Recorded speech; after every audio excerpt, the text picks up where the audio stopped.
சரி, இன்று நாங்கள் உயிரங்கிகளின் இந்த கேள்வியிலிருந்து தொடர வேண்டியா இருக்கு. இன்றைய கேள்விக்கு நாங்கள் போவோம். உயிரங்கிகளில் தொகுதிக்கும் அவயவங்களுக்கும் இடையே தொடர்பினை ஏற்படுத்துவது நரம்பு தொகுதியாகும். நரம்பு தொகுதியின் கட்டமைப்பு அலகொன்றின் படம் கீழே தரப்பட்டுள்ளது. அப்படின்னு சொன்னால் நரம்பு தொகுதியின் கட்டமைப்பு அலகென்றால் அது நரம்பு களம். அப்ப நரம்பு களத்தின் கட்டமைப்பு படம் ஒன்று தரப்பட்டுன்னு சொல்லாம நரம்பு தொகுதியின் கட்டமைப்பு அலகொன்று படம் தரப்பட்டுள்ளதுன்னு போட்டிருக்கு. சரி, இப்ப நரம்பு களம் ஒன்று தரப்பட்டிருக்கு. இது 3 வகையான நரம்பு களங்கள் இருக்கு. இது என்ன வகையான நரம்பு களம்? யாருக்கு சொல்ல இயலும்? இது எந்த வகையான நரம்பு களம்? இயக்கு நரம்பு களம், புலன் நரம்பு களம், இடைத்தூது நரம்பு களம் 3 வகையான களங்கள் இருக்கு. அதுல இது எந்த நரம்பு களத்துக்குள்ள அடங்கும்? இயக்க நரம்பு களம். Very good. இயக்க நரம்பு களம். 3 நரம்பு களங்கள் இருக்கு. அது இன்னும் எக்ஸாமுக்கு கேள்வியில வரல. சரியா? நீங்க இது முதலாம் பாடத்துல இறுதியில பார்க்கலாம். நரம்பு களங்களின் வகைகள் 3ஐயும், புலன் நரம்பு களம், இயக்க நரம்பு களம், இந்த படம். சரியா? இந்த நரம்பு களங்கள் சம்பந்தமான விரிவான விடயம் மேலதிக அறிவுக்குண்டு இருக்கு. மேலதிக அறிவுக்குள்ள உள்ள விடயங்கள் பொதுவாக எக்ஸாமுக்கு வார இல்லை. சரியா? மேலதிக ஏதாவது ஒரு தகவல், ஒரு விஷயம் மேலதிக அறிவு கொண்ட பகுதியில மட்டும் இருக்குமாக இருந்தால் அது கேள்விக்கு வராது. மேலதிக அறிவுக்குள்ளேயும் இருக்கு, வெளியும் இருக்குன்றால் அந்த வெளியே உள்ள விடயம் வரும். ஆகவே இந்த நரம்பு களங்களின் வகைகள் தொடர்பான படம் சாதாரண நோட்ஸ்லாம் இருக்கு, மேலதிக அறிவுக்குள்ள இல்லை. இந்த படங்களை நீங்க கொஞ்சம் அவதானிச்சு கொள்ளணும். 3 வகையான படங்கள் இருக்கு, அதாவது நரம்பு களத்தின் வகைகள். முதலாவது இது புலன் நரம்பு களம். புலன் நரம்பு களம் அதாவது கள உடல் இப்ப தனியே இருக்குங்கள. இடைத்தூது நரம்பு களம், அது இடையில் இருக்கு பாருங்க, வித்தியாசத்தை கண்டுகொள்ளுங்க. இங்கலை தலையும் காலு மாதிரி இருக்கு. அடுத்த இயக்க நரம்பு களம், இதைத்தான் நாங்க பொதுமைப்பாடெய்திய களமாக எங்களுக்கு தரப்பட்டிருப்பது இயக்க நரம்பு களம். அந்த நரம்பு களம் சம்பந்தமான முன்னுக்குள்ள படத்துல பார்க்கலாம். பொதுமைப்பாடை அல்லது மாதிரி நரம்பு களத்தின் கட்டமைப்பு, மாதிரின்னா மொடல், ஒரு மொடலுக்கு தந்திருக்கு.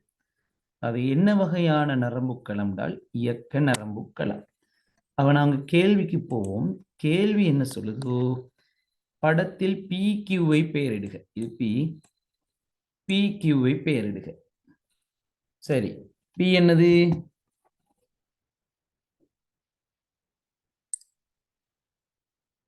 களவுடல். Very good. P களவுடல்.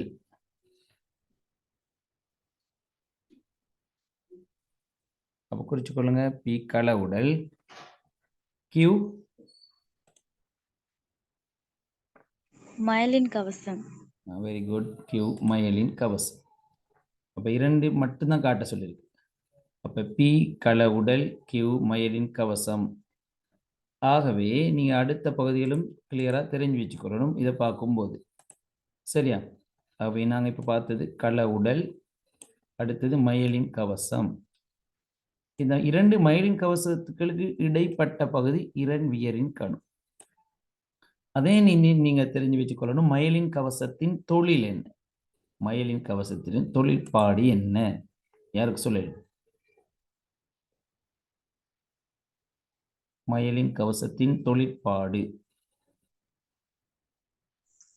கணத்தாக்கத்தை விரைவாக கடத்தும். Very good. கணத்தாக்க வேகத்தை அதிகரித்தல் அல்லது கணத்தாக்கத்தை விரைவாக கடத்த உதவும். சரி, நரம்பு களம் சம்பந்தமான முக்கியமான பாயிண்ட்ஸ் தான் இருக்கு. ஆகவே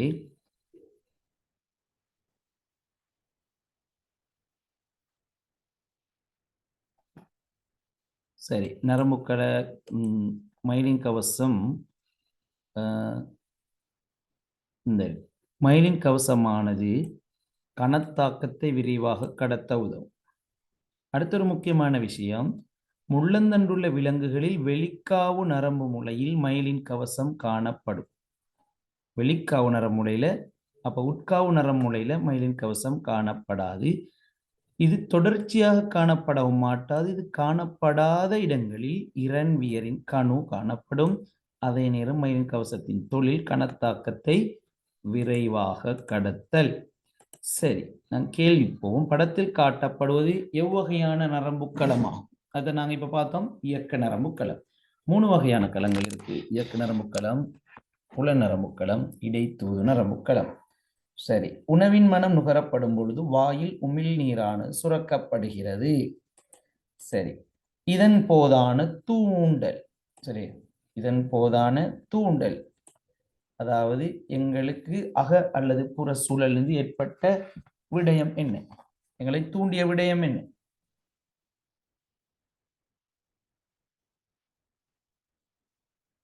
இந்த செயற்பாட்டில் தூண்டல்.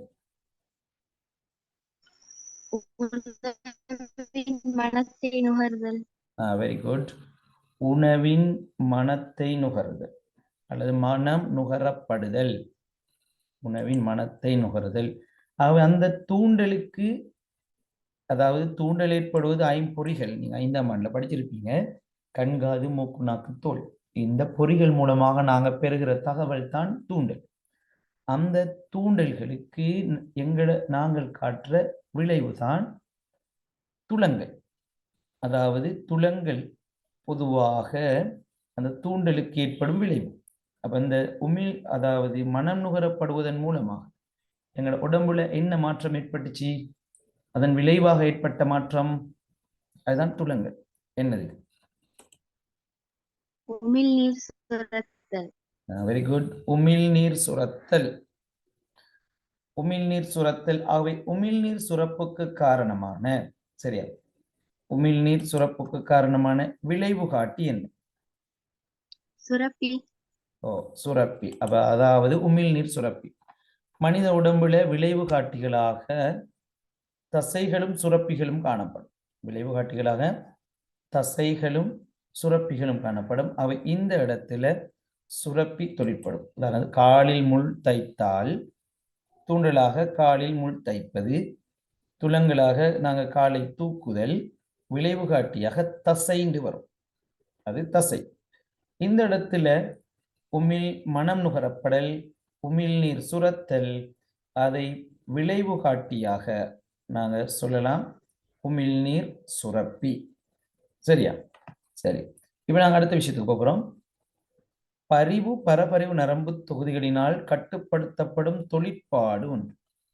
அதாவது அவசர நிலைமைகளின் போது பரிவு நரம்பு தொகுதியினால் காட்டப்படும் விளைவை மீண்டும் பழைய நிலைக்கு கொண்டு வரும் செயற்பாட்டை தான் பரபரிவு நரம்பு மேற்கொள்ளும். சரியா? பரிவு நரம்பு தொகுதி உடலை ஃபைட் அல்லது ஃபிளைட், சரியா, ஆயத்தம் செய்யும் அல்லது எதிர்க்கும். இந்த செயற்பாட்டுக்கான விளைவை ஆரம்ப நிலையை கொண்டு வருவதுதான் பரபரிவு நரம்பு செய்யும். பரபரிவு நரம்பு தொகுதிகளோட செயற்பாடு கேட்டிருக்கு. அப்ப நாங்க சொல்லலாம். சொல்லுங்க, அப்ப என்ன பரிவு நரம்பு தொகுதி செய்யும்? நரம்பு தொகுதியில படிச்சிருக்கோம்.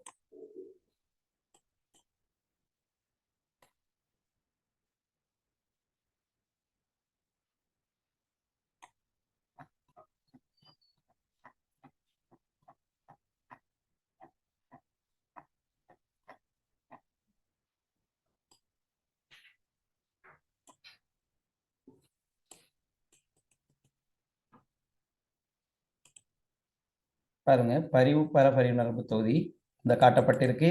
பரிவு நரம்பு தொகுதிக்கு எதிரான செயற்பாடு பரபரிவு நரம்பு தொகுதியினால் ஆற்றப்படும். அவசர நிலைமைகளில் முதலில் செயற்படுவது பரிவு. அப்ப அவசர நிலைமைகளில் முதலில் செயற்படுவது பரிவு. தாக்குதல் அல்லது தப்பித்தல் தூண்டற்பேரை காட்டும். தாக்குதல் அல்லது தப்பித்தல் தூண்டற்பேர். அவசர நிலைமைகளை நாங்க ஒன்று எதிர்த்து தாக்கணும். அப்படி முடியாவிட்டால் நாங்க தப்பி ஓடணும். அதனை செய்வோம். ஆகவே தாக்குதல் அல்லது தப்பித்தல் வேலையை செய்வது பரிவு நரம்பு தொகுதி. அப்ப பரிவு நரம்பு தொகுதி ஒரு வேலையை செய்த பிறகு அதை மீண்டும் பழைய நிலைக்கு கொண்டு வருவதுதான் பரபரிவு நரம்பு தொகுதி செய்யும். சரி, இப்ப நாங்க இதுல கேள்வி கேட்கப்பட்டிருக்கு. பரபரிவு நரம்பு தொகுதியினால் கட்டுப்படுத்தப்படும் தொழிற்பாடு ஒன்று. சரியா? அப்ப அதாவது நாங்க பார்த்த மாதிரி பரிவு நரம்பு தொகுதியின் செயற்பாட்டின் காரணமாக உடலில் ஏற்படும் மாற்றத்தை படைநிலைக்கு கொண்டு வருவதுதான் பரபரிவு நரம்பு தொகுதி. ஆகவே உங்களுக்கு தரப்பட்டிருக்கு, பார்க்கலாம். பரிவு நரம்பு தொகுதி ஒரு புறமாகவும் பரபரிவு நரம்பு தொகுதி இன்னொரு புறமாகவும். சரி, முதலாவது பரிவு நரம்பு தொகுதிக்கு எழுதலாம். எங்களுக்கு இதய துடிப்பு அதிகரித்து, பரிவு நரம்பு தொகுதி இதய வெடிப்பு வீதம் அதிகரிக்கும். ஆகவே பரபரிவுல இதய வெடிப்பு வீதம் குறையும். ஒன்று, இதய அடிப்பு வீதம் அதிகரிக்கும் பரிவு அவசர நிலைமைகளை இதய துடிப்பு அதிகரிக்கும். நீங்க உணர்ந்திருப்பீங்க. பரபரிவு இதய வெடிப்பு வீதம் குறையும். அவை குருதிக்கலங்கள் விரிவடையும். பரிவுக்கு குருதிக்கலங்கள் விரிவடையும், பரபரிவு குருதிக்கலங்கள் சுருங்கும். இந்த இரத்த ஓட்டம் தேவை. அவசர நிலைமைகள்ல இரத்த ஓட்டம் தேவை. இதய அடிப்பு வீதம் அதிகரித்தால் குருதிக்கலங்கள் விரிவடையும். கண்மணியின் பருமன் அதிகரித்தல் அல்லது விரிவடைதல் பரிவு நரம்பு தொகுதி பரபரிவு செய்யும் பழைய நிலைமை கொண்டு வரும். கண்மணியின் பருமன் குறையும், பரபரிவு. பரிவு நரம்பு தொகுதி நீங்க அவசர நிலைமைகள்ல நன்றாக ஞாபகம் வச்சுக்கொள்ளுங்க. இதய துடிப்பு வீதம் கூடினால் எங்களோட சுவாச வீதம் அதிகரிக்கும். சுவாச வீதம் அதிகரிக்கும், அவங்கள சுவாச வீதம் குறையும். அப்ப ஞாபகம் வச்சுக் கொள்ளக்கூடியதை நான் சொல்லியிருக்கேன். சுவாச வீதம் குறையும். மற்ற விடயங்களை நீங்கள் எழுதி கொள்ளிடும். சுவாச வீதம் குறையும். இது மூணு ஞாபகம் வச்சுக்கொள்ளுங்க. சுவாச வீதம் அதிகரிக்கும், சுவாச வீதம் குறையும். இதய துடிப்பு அதிகரிக்கும், இதய துடிப்பு வீதம் குறையும். குருதிக்கலங்கள் விரிவடையும், குருதிக்கலங்கள் சுருங்கும். சரியா பிள்ளைகள்? பரிவு பரபரிவு நரம்பு தொகுதியின் செயற்பாடுகள். சரி, அடுத்து நாங்க இழையங்கள் சம்பந்தமான கேள்விக்கு போகிறோம். 2 இழையங்கள் தொடர்பாக கேள்விகள் வந்திருக்கு. சரி, அந்த கேள்வியை நாங்க பார்ப்போம். கீழே தரப்பட்டுள்ள உறுப்புகளில் காணப்படும் தசை இழைய வகை. தசை இழைய வகைகள் தொடர்பான பின்வரும் அட்டவணையை பூரணப்படுத்துக. உரிய இயல்புகள் காணப்படும் சரி என்றும் காணப்படாவிடின் பிழை என்றும் அடையாளத்தை இடுக. சரி, இதுல இந்த இழையம்தான் இருக்குன்னு தராமல் அந்த இழையங்கள் காணப்படும் 2 அங்கங்களை தந்திருக்கு. இதை வச்சு நீங்க என்ன செய்யணும்? இது என்ன இழையம்னு கண்டுபிடிக்கணும். இங்க உள்ள இழையம் என்ன? இதயத்தில் காணப்படும் தசை இழையம் என்ன? மிகவும் இதய தசை இழையம். Very good. சயின்ஸ்லேயே மிகவும் இலகுவான கேள்வி. அதுதான் இதயத்தில் காணப்படும் தசை இழைய வகை, இதய தசை இழையம். இரைப்பையில் காணப்படும் தசை இழைய வகை என்ன?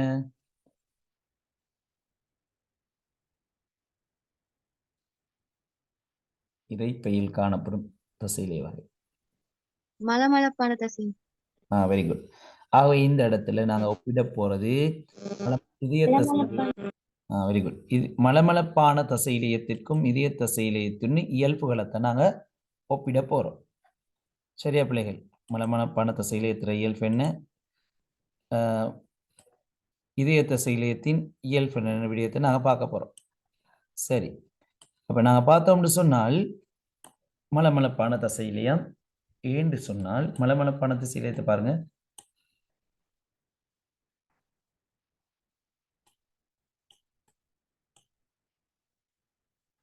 இதுல தந்திருக்கு உணவு கால்வாய், அதனால இரைப்பை தந்திருக்கு. சரியா? உணவு கால்வாய் அவை, அதனால இரைப்பை தரப்பட்டிருக்கு. அப்ப நாங்க இயல்புகளை இப்ப பார்ப்போம். முதலாவது இரைப்பை மலமளப்பான தசை இழையம். இதயம், இதயம் என்றால் இதய தசை இழையம். தனிக்கரு உள்ள களம், தனிக்கரு உள்ள களம் ரெண்டுலையும் இருக்கா இல்லையா? இல்லாட்டி எதுக்கு இல்லை சொல்லுங்க பார்ப்போம்.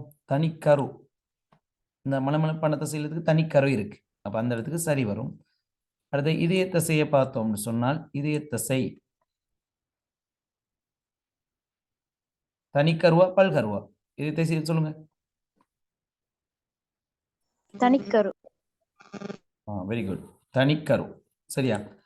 இதுல பாருங்க, இதுல பாயிண்ட்ஸ்ல இல்லாத ஒரு விடயம் எக்ஸாமுக்கு வந்திருக்கு. பாஸ் பேப்பர்ல நீங்க பார்க்கலாம். என்னன்னு சொன்னால் இடை புகுந்த தட்டுக்களை கொண்டிருக்கும் பாயிண்ட்ஸ் எக்ஸாமுக்கு வந்திருக்கு. அவை நீங்க படத்துல உள்ள பகுதிகளையும் நன்றாக அவதானிக்கணும். இடைபுகுந்த தட்டு காணப்படுவது இதயத்தை செய்த ஒரு இயல்பு, இதயத்தை செய்த கட்டமைப்பு இயல்பு. சரியா? இடைபுகுந்த தட்டு காணப்படுவது. ஆகவே இந்த கேள்விக்கு தனிக்கரு பாருங்க, களத்தின் மத்தியில் தனிக்கரு காணப்படும். அப்ப இதய தசைக்கும் தனிக்கரு இருக்கு, மலமளப்பான தசைக்கும் தனிக்கரு இருக்கு. அவை ரெண்டுக்குமே சரி போடணும். வரி கொண்டது, இதய தசைக்கு வரி இருக்கா? இந்த குறுக்கு வரி இந்த போட்டிருக்கு. சரியா? இந்த வரிகளை கொண்டவை. அப்ப இதய தசை வரிகளை கொண்டது. மலமளப்பான தசையில இதுக்கு வரி இருக்கா? மலமளப்பான தசையிலயத்துக்கு இல்லை. இல்லை. அப்ப இதய தசை வரிகளை கொண்டது, மலமளப்பான தசையிலயம் வரிகள் அற்றது. வன்குட்டு தசைக்கும் வரி இருக்கு. சரி, அடுத்த பாயிண்ட்ஸ்க்கு நாங்க போவோம். இச்சை வழி இயங்குவது அப்படின்னா எங்களால கண்ட்ரோல் பண்ண இயலுமா? இதயத்தை உங்களுக்கு ஒரு செகண்டாவது நிப்பாட்ட இயலுமா? இயலாது. அவை இச்சை வழி இயங்குமா இதய தசையிலயம்? இல்ல. இல்ல. அப்ப அங்க பிழை வரும். மலமளப்பான தசையிலயம்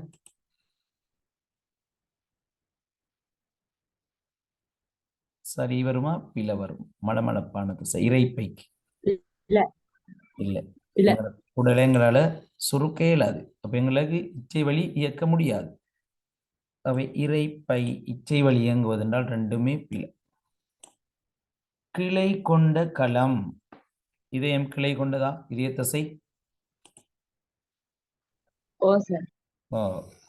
கிளை கொண்டது. இந்த கிளை இக்களம் கிளை கொண்டதாகும் ஆரம்பத்திலே இருக்கு. முதலாவது பாயிண்ட்ஸே இதய தசையில இக்களம் கிளை கொண்டதாகும். ஆனால் மலமளப்பான தசை கதிர் வடிவமானது. ஆகவே அது கிளை கொண்டது அன்று. அவை கிளை கொண்டது என்றால் சரி, இரைப்பை கிளை கொண்டது என்றால் பிழை. அதாவது இரைப்பையை பத்திங்க சொல்ற இல்ல, எதை பத்தி சொல்ற? கேள்வி நல்லா அவதானிக்கணும். கீழே தரப்பட்ட உறுப்புகளில் காணப்படும் தசையிலைய வகைகள் தொடர்பான, அதுதான் கேள்வி. அப்ப நேரடியா மேல தரவுகளை வாசிக்காம இங்க வந்து வாசிச்சீங்கன்னா உங்களுக்கு குழப்பமாயிரும். அவை மேல உள்ள தரவுகளை வாசிக்கணும். அப்ப தசையிலே வகை. அப்ப இரைப்பை கிளை அற்றது. களைப்படையாத தசையிலேயே மேலே தரப்பட்ட எவ்வுறுப்பில் உள்ளது? களைப்படையாது. அது களைப்படைஞ்ச நாங்களும் களைப்படைஞ்சிருவோம். அது என்ன இலையம்? எவ்வுறுப்பில் உள்ளது? இதயம். Very good. இதயம். இரைப்பையில் உள்ள தசையிலேய வகை காணப்படும் வேறு உறுப்பை பெயரிடுக. அதாவது மலமளப்பான தசையிலையும் காணப்படும் வேறு உறுப்புகள் கேட்டிருக்காங்க. அவ நாங்க ஏற்கனவே பார்த்தோம். என்ன உறுப்புகள்? மலமளப்பான தசையிலையும் காணப்படும் உறுப்புகள் எழுதினா சரி. கருப்பை சுவர், வெரி குட். அதில் எழுதிக்கொள்ளும். சரி, உணவு கால்வாய், குருதிக்கரங்களின் சுவர், கருப்பை சுவர், சிறுநீர் பை.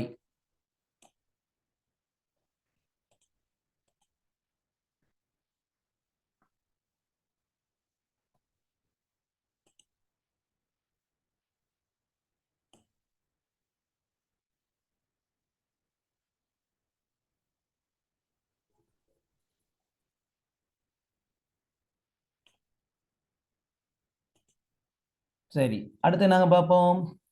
அடுத்த கேள்வி எது சம்பந்தமானது? என்ன தலைப்புல இருக்கு? எந்த பாடத்துல என்ன தலைப்புல இருக்கு? யாருக்கா சொல்லுமா?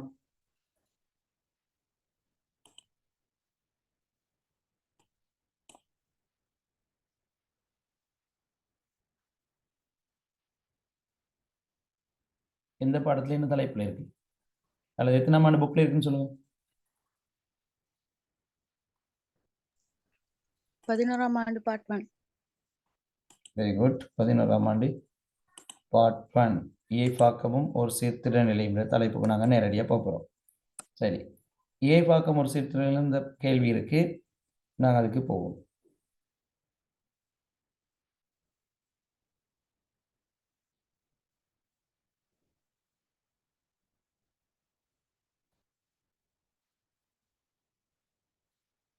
சரி, இப்படி எழுதா கற்ற எழுதாதுங்க அவசரமா.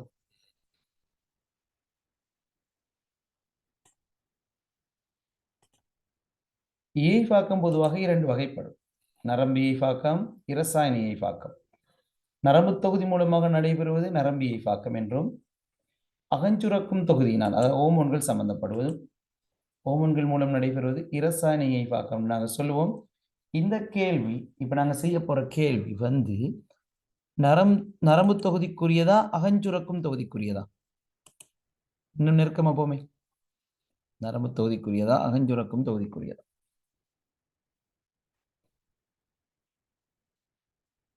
அகஞ்சுரக்கும் தொகுதி. Very good. அகஞ்சுரக்கும் தொகுதிக்குரியது. அதுல ஓமோண்டு போட்டிருக்கு. சரியா? அப்ப எமது உடலில் குருதியில் குளுக்கோஸ் மட்டத்தை சீராக்குவதை காட்டும் குறிப்பு கீழே தரப்பட்டுள்ளது. சாதாரண குளுக்கோஸ் மட்டம். அப்ப சாதாரண குளுக்கோஸ் மட்டம் நாங்க பேண போறோம். இந்த சாதாரண குளுக்கோஸ் மட்டம் உடம்புல அதிகரிக்கும் போது, சரியா, சாதாரண குளுக்கோஸ் மட்டம் உடம்புல அதிகரிக்கும் போது அது கட்டுப்பாட்டுக்கு கொண்டு வர வேண்டும். அதே போல இந்த குளுக்கோஸ் மட்டம் திரும்ப குறையும் போதும் நாங்கள் என்ன செய்யணும்? அதை பழைய நிலைக்கு கொண்டு வரணும். அப்ப இதுக்காக 2 ஹோமோன்கள் எமது உடல்ல தொழிற்படுது. 2 ஹோமோன்கள் தொழிற்படுது. அந்த 2 ஹோமோன்கள் சம்பந்தமா தான் இங்க கேள்வி வந்திருக்கு. சரி, அப்ப எமது உடம்புல நாங்க மாறாது பேண வேண்டிய 3 விடயங்கள் இருக்கு. மனித உடம்புல மாறாது பேண வேண்டிய 3 விடயங்கள் இருக்கு. இதற்கு முன் வந்த வருடங்கள்ல அந்த அதாவது ஓர்சீர் திடநிலை என்றால் என்னன்னு கேள்வி வந்திருக்கு. வரைவிலக்கணம் கேட்டு ஓர்சீர் திடநிலை என்றால் என்ன அப்படியான கேள்வி வந்திருக்கு. அதாவது புறச்சூழலில் மாற்றங்கள் ஏற்பட்டாலும் அங்கிகளின் உடலில் அகச்சூழல் நியம நிலையில் பேணப்படுதல் ஓர் சீர்திருநிலை எனப்படும். புறச்சூழல் மாற்றங்கள் ஏற்பட்டாலும் அங்கிகளின் உடலின் அகச்சூழல் நியம நிலையில் பேணப்படுதல் ஓர் சீர்திருநிலை எனப்படும். அப்ப ஓர் சீர்திருநிலை பேணப்பட வேண்டிய விடயங்கள் 3 இருக்கு மனித உடம்புல. ஒன்று குருதியில் குளுக்கோஸ் மட்டம். அப்ப நாங்க இப்ப பார்க்க போற கேள்வி இதோடு தொடர்பானது. உடல் வெப்பநிலை, உடலின் நீர் சமநிலை. நன்றாக ஞாபகம் வச்சுக்கொள்ளுங்க. அகச்சூழலில் சீராக வைத்திருக்க வேண்டிய விடயங்கள், ஓர் சீர்திடநிலை பேணப்பட வேண்டிய விடயங்கள் 3 இருக்கு. குருதியில் குளுக்கோஸ் மட்டம், அப்ப அது மாறாது பேணப்படணும். உடல் வெப்பநிலை, உடலின் நீர் சமநிலை. அப்ப இந்த கேள்வியில இது ரெண்டும் தொடர்பாக நாங்க பார்க்க போறோம். குருதியில் குளுக்கோஸ் மட்டமும் உடலின் நீர் சமநிலை. சரி, அதுக்கு முதல் நாங்க பார்ப்போம். அப்ப இந்த குளுக்கோஸ் மட்டம் தொடர்பான கேள்வி தானே வந்திருக்கு. ஆகவே குளுக்கோஸ் மட்டம் மனித உடம்புல எவ்வளவு பேணப்பட வேண்டும்? சுகதேகி ஒருவர், ஆரோக்கியமான மனிதன் 100 மில்லிலிட்டர் குருதியில் குளுக்கோஸின் அளவு 80 தொடக்கம் 120 மில்லிகிராம் ஆகும். சரியா? அப்ப ஆரோக்கியமான மனிதன் குருதியில குளுக்கோஸ் மட்டம் 100 மில்லிலிட்டர் குருதியில 80 தொடக்கம் 120 வரை இருக்கணும். இந்த 80 தொடக்கம் 120 என்ற பெருமானம் இன்னொரு விடயத்துக்கும் வருகிறது. யாருக்கா சொல்லுமா? 80 தொடக்கம் 120 என்ற விடயம் குருதி சுற்றோட்ட தொகுதியில வருது. இதே தொடர்பான ஒரு விடயத்துல வருது. இந்த 80 120 ஞாபகம் இப்ப யாருக்காவது? குருதி அமுக்கம். Very good. குருதி அமுக்கம். குருதி அமுக்கம் அதாவது சுருங்கல் குருதி அமுக்கமும் தளர்வு குருதி அமுக்கம் நீங்க படிச்சிருப்பீங்க. தளர்வு குருதி அமுக்கமும் சுருங்கல் குருதி அமுக்கம் நீங்க படிச்சிருப்பீங்க. அதுல நாங்க எழுதுவோம். சரியா? குருதி அமுக்கம், ஒரு மனிதன் குருதி அமுக்கம் 120 கீழ் 80. பொதுவாக ப்ரெஷர் பார்ப்பாங்க நிறைய பேர். இந்த பெருமான மாற்றம் இருந்தால் தான் ப்ரெஷர் நோயாளின்னு சொல்றோம் நாங்க பொதுவா. சரியா? 120 கீழ் 80 அதாவது அழகு என்ன?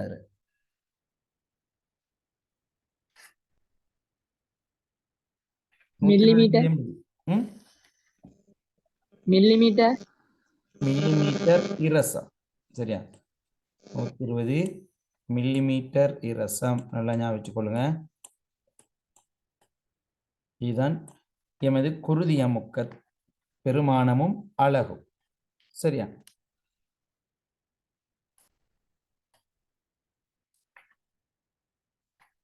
மேல உள்ள 120 சுருங்கல் குருதி அமுக்கமா தளர்வு குருதி அமுக்கமா?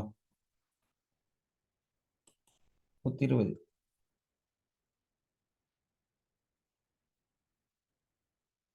சுருங்கல் குருதி அமுக்கமா தளர்வு குருதி அமுக்கமா? சுருங்கல் அல்லது சுருக்கல். மேலே உள்ள 120 என்பது சுருக்கல் குருதி அமுக்கம். அது 110 தொடக்கம் 120 வரை இருக்கும். சரியா? சுருக்கல் குருதி அமுக்கம் பொதுவாக 110 தொடக்கம் 120 வரை இருக்கும். கீழே உள்ள பெருமானம் தளர்வு குருதி அமுக்கம். தளர்வு குருதி அமுக்கம் 70 தொடக்கம் 80 வரை இருக்கும். அதை நாங்க பொதுவாக 120 கீழ் 80 எழுதுவோம். 120 கீழ் 80 எழுதுவோம். அதன் அலகு மில்லிமீட்டர் ரசம். ஆகவே நாங்க இங்க பார்க்க வந்த விடயம் அது இல்ல. இங்க 100 மில்லிலிட்டர் குருதியுள்ள குளுக்கோஸின் அளவு 80 தொடக்கம் 120. அப்ப 80 120 என்ற பெருமானங்கள் 2 இடங்கள்ல நாங்க படிச்சிருக்கோம். அதை நாங்க ஞாபகம் வச்சுக்கொள்ளுங்க. சரி, அப்ப இந்த விடயத்துல 2 ஹோமோன்கள் செல்வாக்கு செலுத்துது. அது அதாவது எங்கது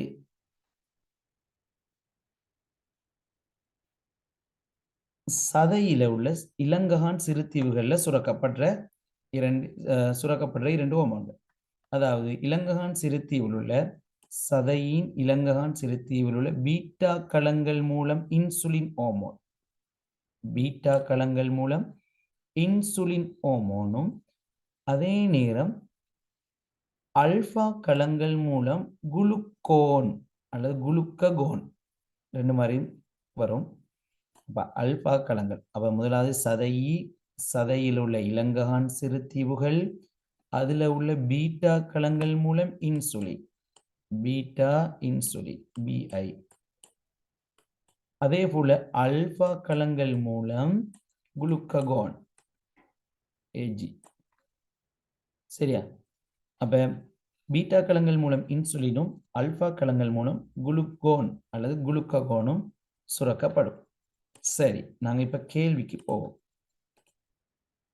அப்ப சாதாரண குளுக்கோஸ் மட்டம் அதிகரிக்கும் போது என்ன ஹோமோன் சுரக்கும்? அதாவது குளுக்கோஸ் மட்டத்தை குறைக்கும். குளுக்கோஸை எதா மாற்றும் சொன்னால் கிளைகோஜனாக மாற்றும். அது என்ன hormone? Insulin. Very good, insulin hormone. அப்ப இன்சுலின் ஹோமோன் குளுக்கோஸ் மட்டம் அதிகரிக்கும் போது அதை குறைக்கிற வேலையை செய்யும், கிளைகோஜனாக ஈரலில் சேமிக்கும். இந்த இன்சுலின் ஹோமோன் சிறப்பாக தொழிற்படாத ஆட்களுக்கு தான் நாங்கள் சீனி நோயாளிகள் அல்லது சரியான பெயர் நீரிழிவு நோயாளிகள் சொல்லுவோம். அவங்கள இந்த நாங்கள் இப்போ பார்த்த நியம மட்டம் 100 மில்லி லிட்டர்ல 80 தொடக்கம் 120 மில்லிகிராம் என்ற பெருமானத்தை விட குளுக்கோஸ் மட்டம் கூடும்போது இன்சுலின் தொழிற்பட்டு அது கிளைகோஜனாக மாற்றப்படாமல் இருக்கும். அந்த சந்தர்ப்பத்தில் அவங்களை நாங்கள் அல்லது அதில் பெருமானம் மாறி இருக்கும் நீரிழிவு நோயாளிகள் சொல்லுவோம். இப்ப குளுக்கோஸ் மட்டம் சாதாரண அளவை விட குறையும் போது ஈரலில் சேமிக்கப்பட்டிருக்கும் அந்த கிளைகோஜனை மீண்டும்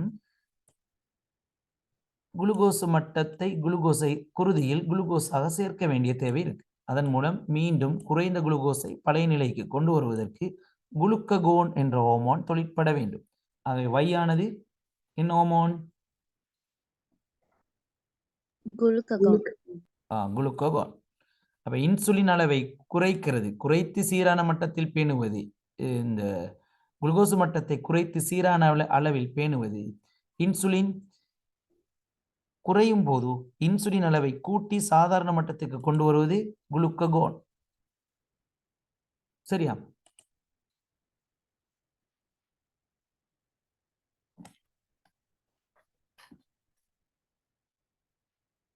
சவுண்ட் போதுமா? ஒரு ஆள் போதான்னு சொல்லியிருக்கு.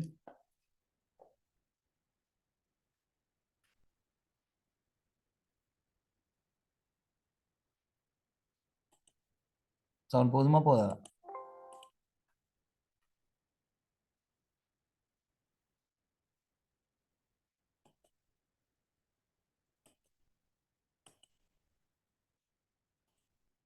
சரி, குறிப்பு ஏயில் குறிப்பிடப்பட்டுள்ள XY ஆகிய ஹோமோன்களை பெயரிடுக. எக்ஸ் நான் பார்த்தோம் இன்சுலின், Y குளுக்ககோன். XY ஹோமோன்களை சுரக்கும் சுரப்பிகளையும் அதன் அமைவிடத்தையும் எழுதுக. சுரப்பி நாங்கள் ஏற்கனவே பார்த்துட்டோம், சதையி அல்லது சதையில் உள்ள இலங்ககான் சிறுத்தீவுகள். அமைவிடம் சதை எங்க அமைஞ்சிருக்கு நாங்கள் சமிபாட்டு தொகுதியில் பார்த்துருக்கோம். அவை சதை பெருங்குடலுக்கும் முன் சிறுகுடலின் மடிப்புகளுக்கு இடையிலும் காணப்படும். பெருங்குடலுக்கும் முன் சிறுகுடலின் மடிப்புகளுக்கு இடையிலும் காணப்படும். நீங்க சமிபாட்டு தொகுதியில் பார்க்கலாம்.